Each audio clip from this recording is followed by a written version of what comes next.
I am 103 years old, and I'm about to tell you something no one else will. Not your parents, not your therapist, not your self-help books. They won't say it because it hurts. It's raw. It's real. I've lived more than a century. I've buried 3 husbands, 2 children, nearly all my friends, and everyone I knew before I was 40. I've watched the world reinvent itself again and again. And through all of it, one truth has followed me every single day. We live as if we have forever, when in reality, we have almost nothing. I didn't learn this at 90, not at 80. I learned it at 33, October 14th, 1955, a Friday. That weekend, I was supposed to go dancing with my husband Robert. We'd been married 8 years. We had 2 little boys, James and William. Robert worked at the steel mill, steady, kind, the sort of man who kissed my forehead every morning and said, "See you tonight, Dorothy." But that Friday, he didn't come home. There was an accident at the mill. They told me it was quick. They said he didn't suffer. They always say that. What they don't tell you is this. When someone dies suddenly, they take all your unsaid words with them. Every "I love you" you forgot to say.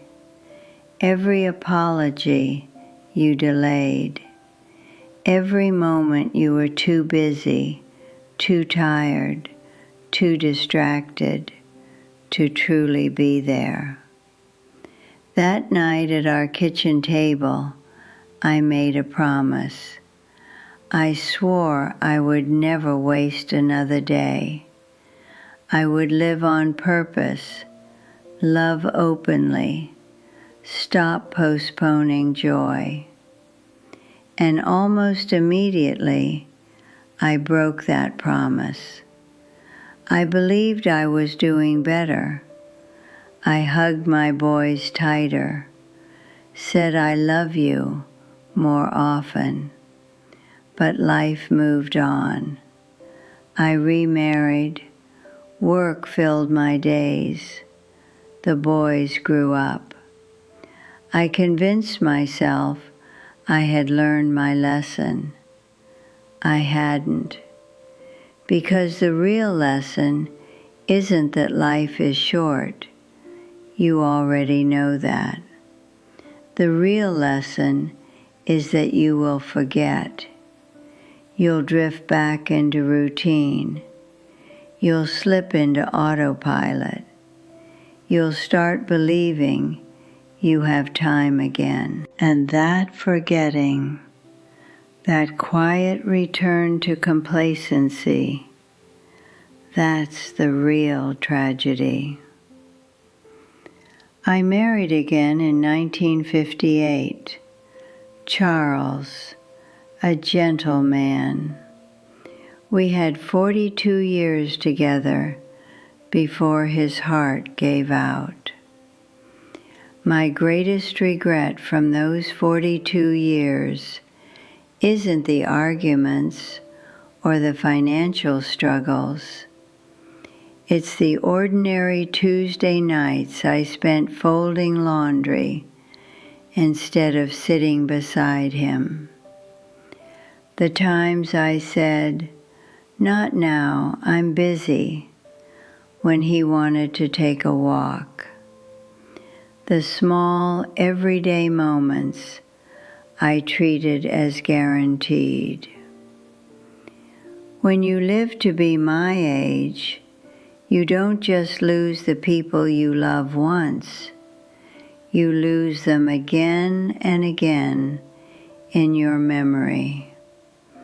Each time you remember another moment you rushed, another conversation you half listened to, another hug you ended too soon. My son William died in 1987. He was 45. Cancer. I was 65. Sitting beside his hospital bed, he held my hand and said, "Mom, I'm sorry I didn't call more." I wanted to scream. Why are we apologizing now? Why didn't we call when we could? But I didn't say that. I told him we had enough time. We didn't. My third husband, Frank, passed away 2 years ago at 98. Even after everything I had learned, even after all that loss, I still sometimes scrolled through my phone while he talked. I still sighed when he repeated a story. I still thought, I'll listen better tomorrow. There isn't always a tomorrow. You might think this is depressing. You might say, well, everyone dies. That's not the point. The point is you believe you're the exception.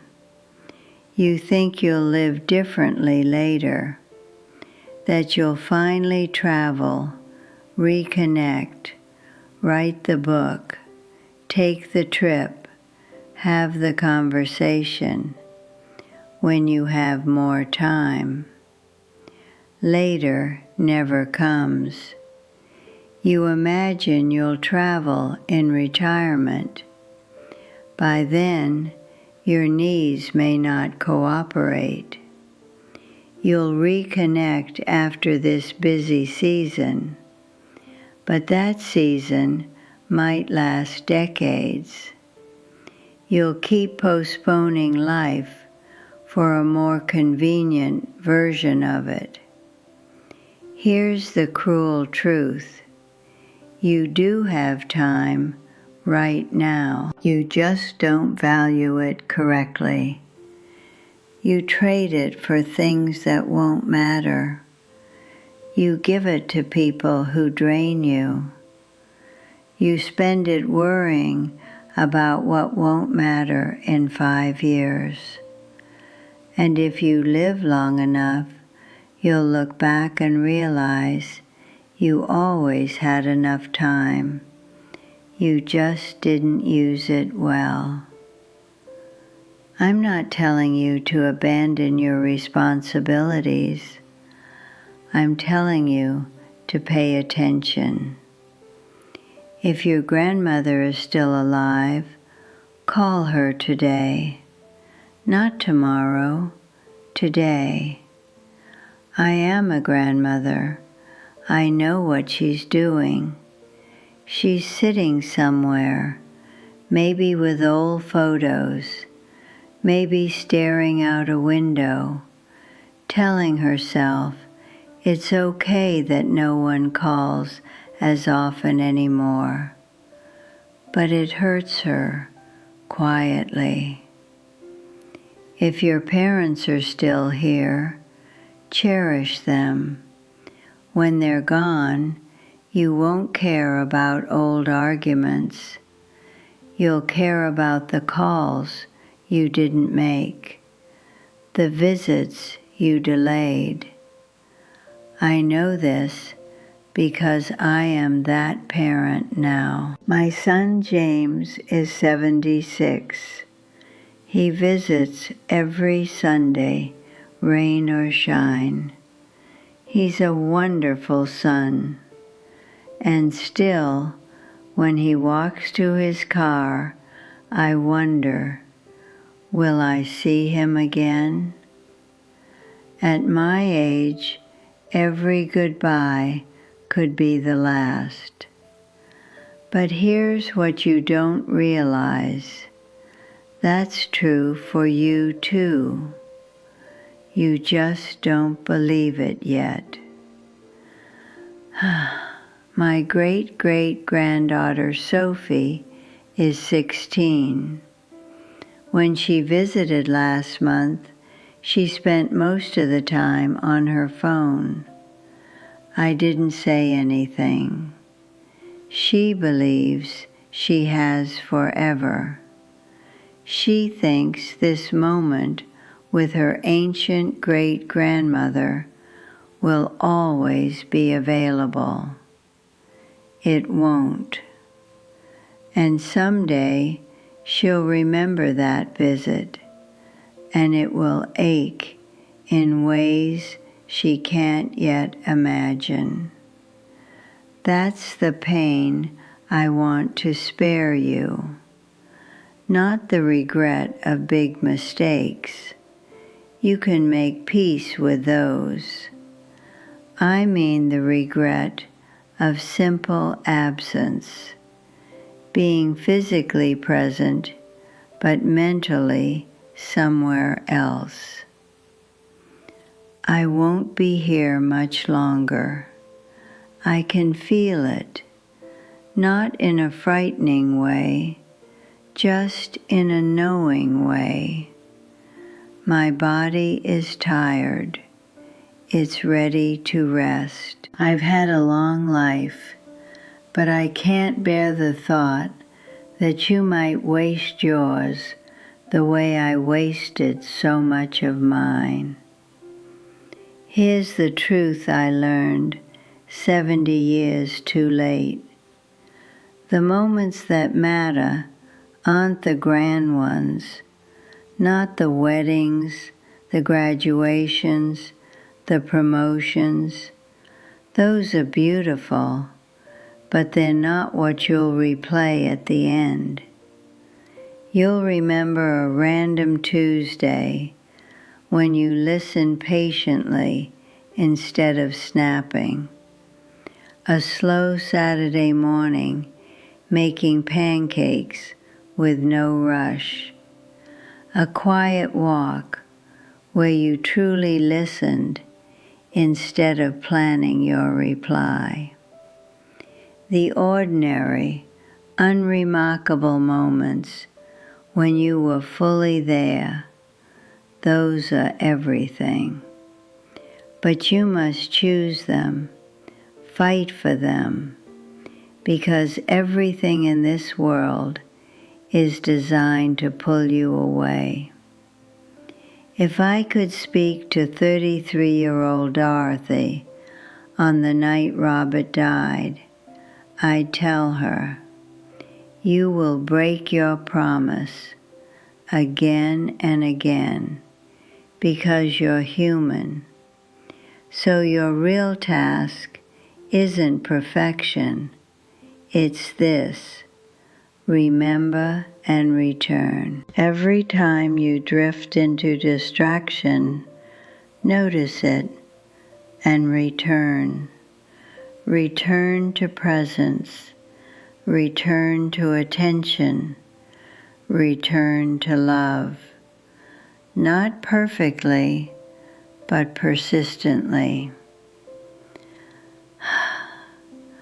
I've lived 37,595 days, and I can count on 2 hands the days I was truly, completely present. That is my deepest regret. Not that I didn't earn more or travel more, but that I sleepwalked through much of my own life. Don't wait 70 years to learn this. Don't wait until the people you love are gone to realize you should have loved them better. Stop reading and call someone you love. Stop reading and sit beside someone in silence. Stop reading and really look at the people in your life while they are still here. Because I promise you, with everything I have left, later never comes.